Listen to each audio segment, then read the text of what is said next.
ค่ะมาสูงไว้ก็ผู้ปันแห้งขาวใจทุนกูก่อนหน่อยค่ะเนาะโอเคคลิปในเด็กก็เขามาด้วยหาต้า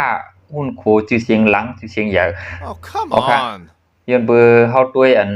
นเขียนเงาอันนี้ทางอีสึงมากก็นำหนาวค่ะเนาะย้อนเบอร์นั้นคลิปในเด็กก็เขามาด้วยอันลีเคโคงอินกันค่ะเนาะ Duh. นั่นคือใจดีชื่อดีโจนขนาดไหนโอเคมาด้วยคลิปในจำกันค่ะหาต้าจือเชียงใหญ่นี่ครับว่าเนาะพยายามด้วยป้องกันมาด้วยจำกันค่ะ let's go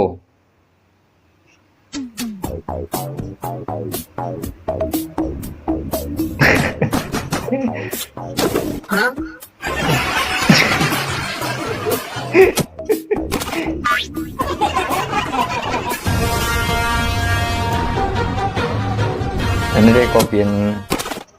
ตะเกียนิดน้องเยอะๆกับคุณนาคุณกล้าขายจีเชียงใหญ่นี่ครับกัน ลูกน้องก็เลียดคนตีค่ะนะของอย่างเต็มหูวะเฮ้ย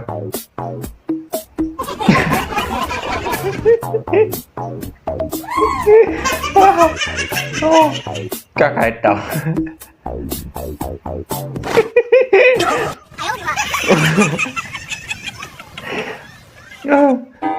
คุณนาสำลึกล่างไปอินมาเฮ้ย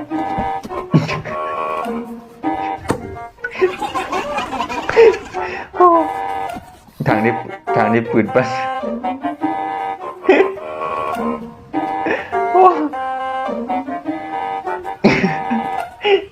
ใส่มันตาลำนะลำบดันอย่างบดันหูร้องหูลายอ่ะ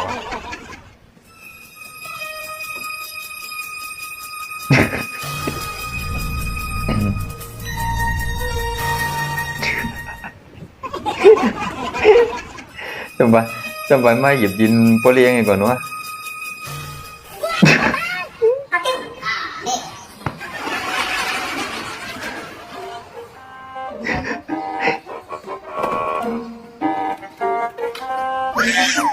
โอ้ไม่เป็นอย่างวัว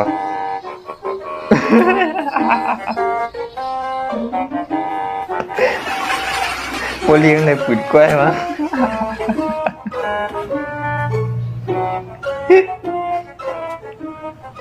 โปเลียงมันออกมา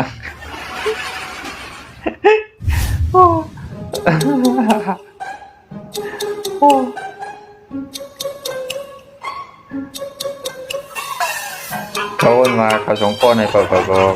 พยายามด้วยกันนำกันเนาะ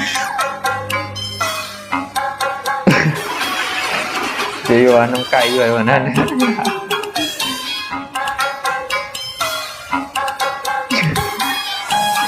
กุนย้อนเราไม่ติดตัวดีมั้งเป็นลาย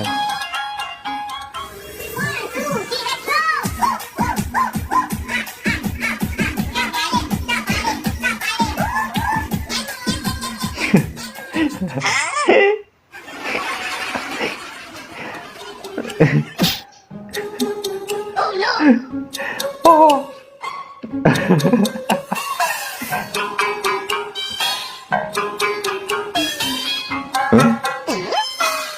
มีคนมาปั่น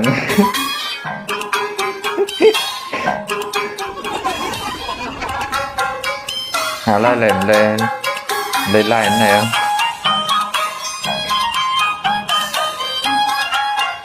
ก็ไม่ได้เงี้ยจวนไว้ที่ขายอะไรอินเงี้ยจวนไว้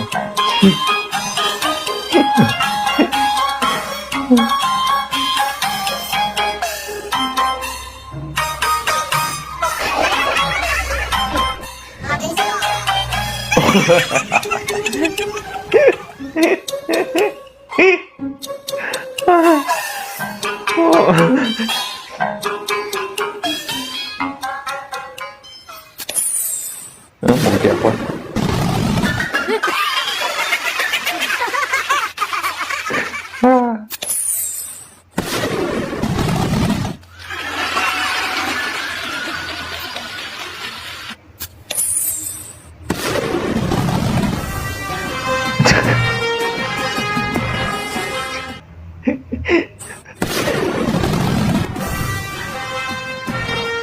กินขวด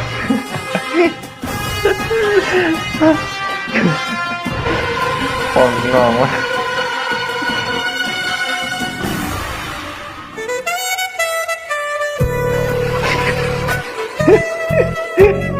โอ้โอ้ขู่กลางบกวนเนี่ยเอ้ย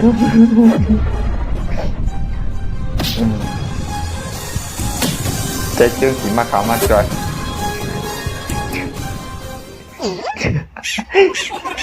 มือนั้นวนไปอีก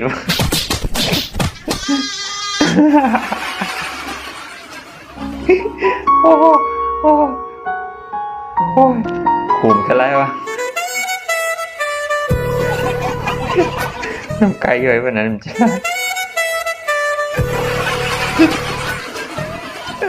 โอ้โหโอ้โหโอ้ยขู่ตรงว่าเกียนเดียโอเคพยายามหันฟองกันเนาะพยายามหันก็คอมเมนต์มาหมกฟองกันเนาะโอเคคิดเพราะว่าเหมือนในเด็กก็มีหมอกนายก็แล้วกันเนาะเพราะว่าไปเลยใจในก็ผักติ๊กไลค์ติ๊กแชร์ติ๊กติดตามให้ฟองกันเนาะโอเคทุกกันจิ้มเหมือค่ะเหมือจุ้งค่ะ